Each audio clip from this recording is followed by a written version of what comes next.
അളിയ പാസി വിളിച്ചിരുന്ന് ട്രിപ്പിന്റെ കാര്യങ്ങളെല്ലാം സെറ്റാണ്. അപ്പൊ മറ്റന്നാ നമ്മള് പോവേണ്. ആരൊക്കെ? ഞാനും നീയും പാസ് ചെയ്യും. അതപ്പം ഞാൻ അറിഞ്ഞില്ലല്ലോ. എടാ അതല്ലേ ഇപ്പൊ പറഞ്ഞത്. ഓ നിങ്ങളൊക്കെ ഇപ്പൊ ഒരു ബെൽറ്റായി. നിങ്ങൾ തീരുമാനിക്കണം, നമ്മൾ വരണം. എടാ അതിന് ഇപ്പോഴല്ലേ തീരുമാനിച്ചത്.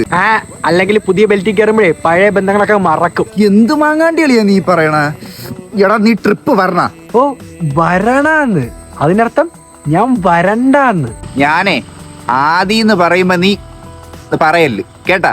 സംസാരവും പെരുമാറ്റമൊക്കെ മാറി തുടങ്ങി. നമുക്കേ രാവിലെ ഒന്ന് സിറ്റി വരെ പോവാ. കുറച്ച് പരിപാടിയുണ്ട്. എന്തിന്? പുതിയ ബെൽറ്റായി, കൂട്ടുകാരായി, വിളിച്ചോണ്ട് അങ്ങോട്ട് പോണം. ഇതാ പറഞ്ഞു.